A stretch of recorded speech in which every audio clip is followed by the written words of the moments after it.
আচ্ছা, সম্পাদ্য ৭ অষ্টম শ্রেণী আমাদের একটু লিখি, পৃষ্ঠা নাম্বার 138। এখানে প্রশ্নে বলেছে কোনো বর্গের একটি বাহুর দৈর্ঘ্য দেওয়া আছে, বর্গটি আঁকতে হবে। অর্থাৎ আমাদেরকে জানতে হবে, আমাদের এখানে মূল পড়াটা কি, আমাদের বর্গ, আজকে আমাদেরকে আঁকতে হবে বর্গ আঁকতে হবে। তাহলে আমরা জানি যে বর্গের 4টি বাহু, সবগুলো বাহুই কি থাকে, সমান থাকে, সবগুলো বাহুই সমান থাকে।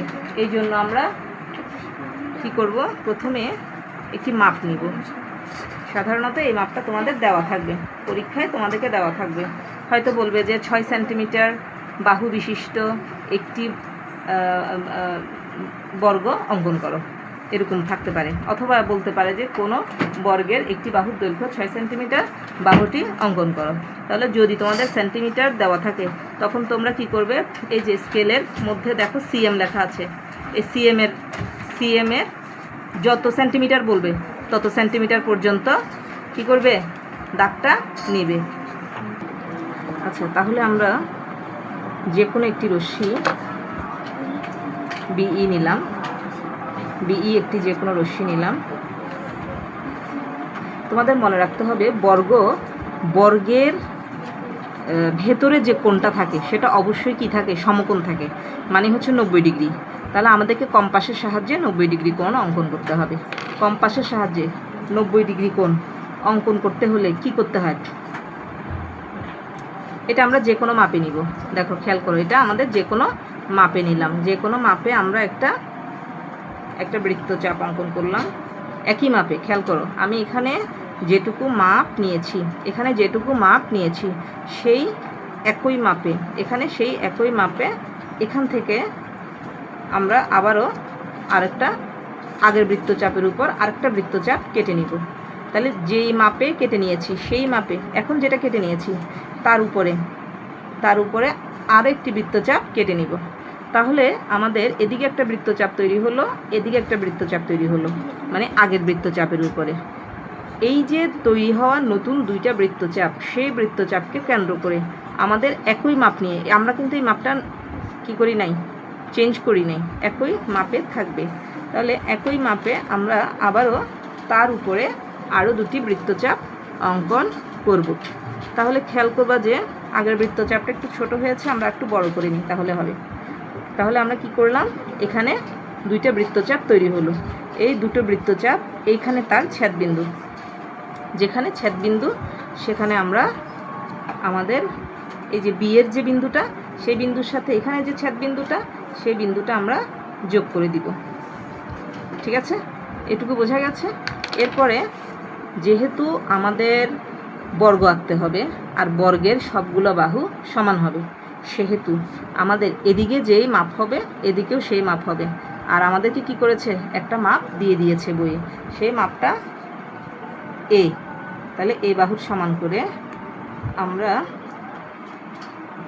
এ বাহুর সমান করে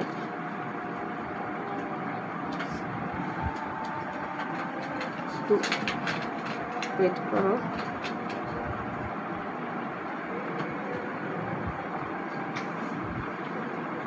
আমরা আবার মাপটা নিচ্ছি।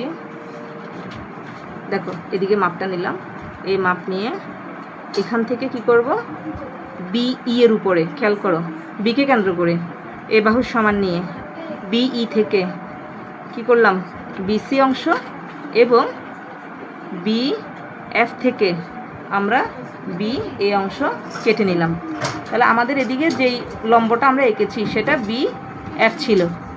তাহলে আমি আবারও বলছি, সেটা দেখো, আমরা বিকে কেন্দ্র করে এ বাহুর সমান নিয়ে, বিকে কেন্দ্র করে এ বাহুর সমান নিয়ে কি করলাম, বিই থেকে বিসি অংশ কেটে নিলাম, আবার বিএফ থেকে বিএ অংশ কেটে নিলাম।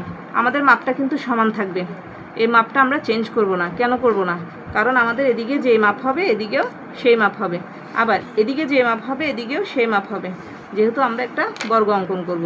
তাহলে আবারও বলি, এখন এ এবং সিকে কেন্দ্র করে, এ এবং সিকে কেন্দ্র করে ওই একই ব্যাসার্ধ নিয়ে, ব্যাসার্ধটাকে এ বাহুর সমান, একই ব্যাসার্ধ নিয়ে আমরা কোণ বি এর বিপরীত পাশে আরও দুটি বৃত্তচাপ অঙ্কন করব। কি বললাম, কোণ বি এর বিপরীত পাশে আরও দুটি বৃত্তচাপ অঙ্কন করব। মনে করি বৃত্তচাপ দুটি পরস্পরকে ডি বিন্দুতে ছেদ করেছে। মনে করি বৃত্তচাপ দুটি পরস্পরকে ডি বিন্দুতে ছেদ করেছে। তাহলে আমরা এদিক থেকে এ ডি যোগ করে দিব। আমাদের পেন্সিলের আর স্কেলের মাপটা ঠিক বরাবর ছেদ বিন্দু বরাবর হচ্ছে কিনা সেটা অবশ্যই খেয়াল রাখতে হবে। তারপরে এদিকে ঠিক আছে, তাহলে আমরা বলতে পারবো A B C D E হবে নির্ণেয় বর্গ। তাহলে আমি প্রথম থেকে আবারও বলছি, একটি বর্গের একটি বাহু মানে বর্গের একটি বাহু এ দেওয়া আছে, বর্গটি অঙ্কন করতে হবে। আর যদি তোমাদেরকে একটা মাপ দিয়ে দেয়, যদি তোমাদেরকে একটা মানে নির্দিষ্ট একটা মাপ দিয়ে দেয়, তাহলে তোমরা লিখবে যে বর্গের একটি বাহু, মনে করলাম যে মাপটা হলো 6 সেন্টিমিটার, তাহলে আমরা লিখব বর্গের একটি বাহু 6 সেন্টিমিটার দেওয়া আছে, বর্গটি অঙ্কন করতে হবে। বিই একটি যে কোনো রশ্মি নেই। বিই থেকে আমি একটু লিখে দিচ্ছি, বিসি ইকুয়াল টু এ অঙ্কন করি।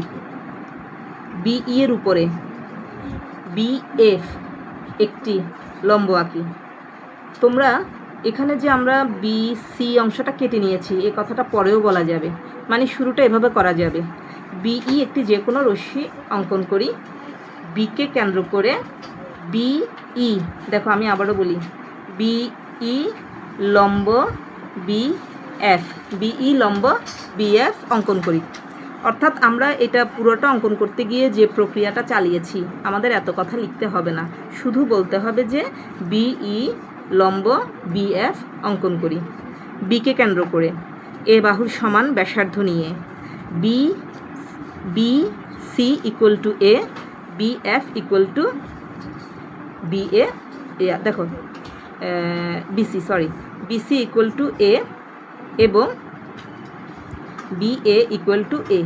তাহলে দুইবার হলো, তাহলে আমরা দুইবার না বলে এটাও লিখতে পারি যে মানে যে যেভাবে পারে আর কি, আমরা লিখতে পারি BC equal to BA equal to এ অঙ্কন করি বা অংশটি কেটে নিই। এখন এ এবং সিকে কেন্দ্র করে, আবারও বলছি, এ এবং সিকে কেন্দ্র করে এ বাহুর সমান করে কোণ বি এর বিপরীত পাশে আরও দুটি বৃত্তচাপ অঙ্কন করি।